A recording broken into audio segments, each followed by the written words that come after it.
Привет! Привет, друзья! We keep learning the Russian language with the help of different stories, and today we will read a story called Новогодняя история.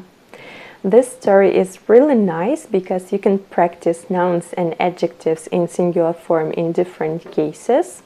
Also, you can practice impersonal constructions and imperfective and perfective aspects of verbs. And also it will be really nice if you want to practice some numbers. Okay, so let's start reading it. Новогодняя история. Это было в 1952 году.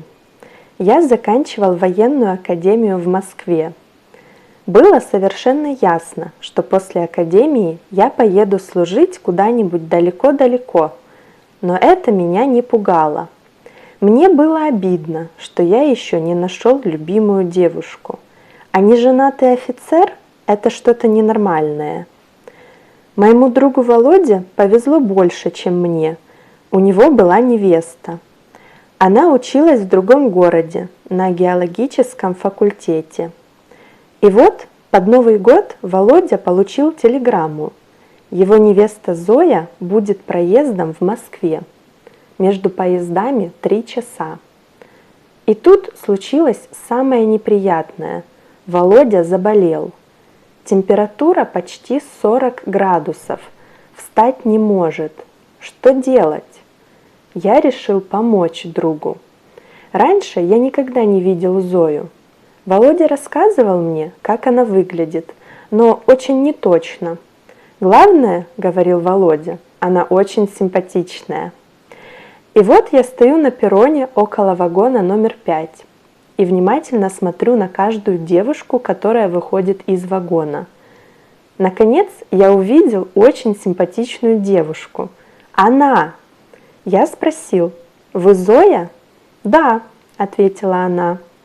«Вас должен встретить Володя?» «Да».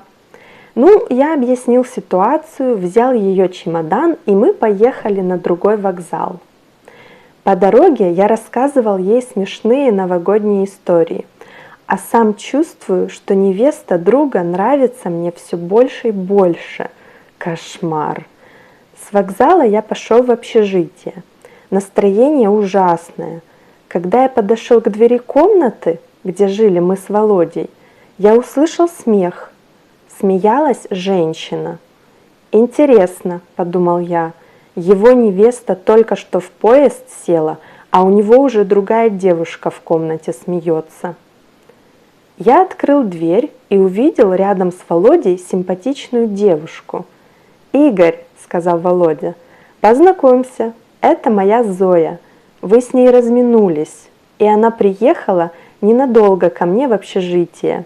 Поздравь нас, мы решили пожениться летом». Я от удивления чуть не упал. А кого я встретил и проводил на вокзал? И главное, как мне ее теперь найти?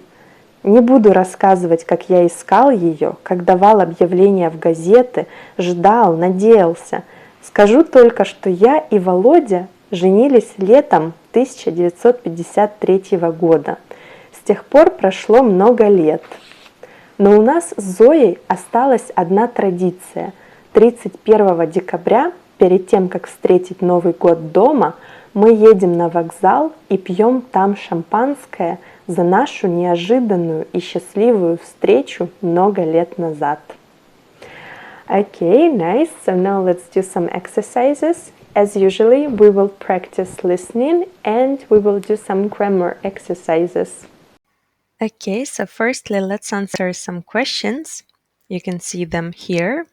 I'll read them for you. Какая профессия у главного героя? Почему главному герою было обидно в начале истории? Почему главному герою пришлось встречать девушку друга? Как прошла встреча главного героя и Зои?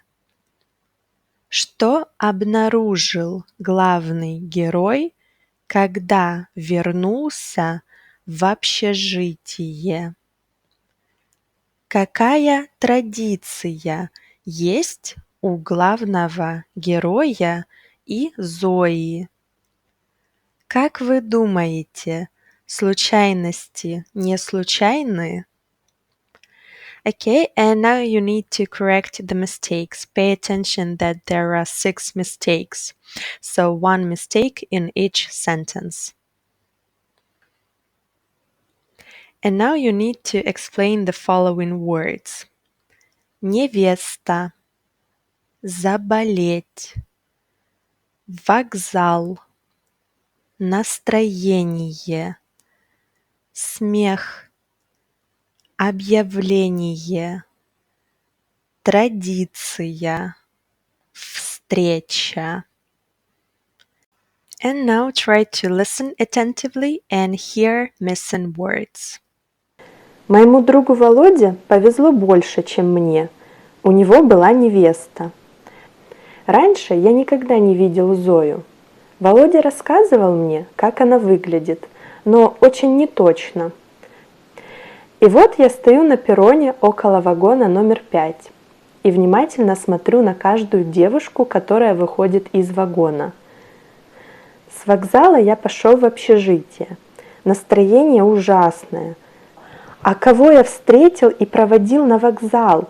И главное, как мне ее теперь найти? Thank you so much for watching this video. If you want to check some more videos related to this topic, related to listening, you can open this playlist and check the videos there. And if you wish to book a lesson, you can freely email us. You can see the email here, or you can check it below in the description to the video. So have a wonderful day and пока-пока!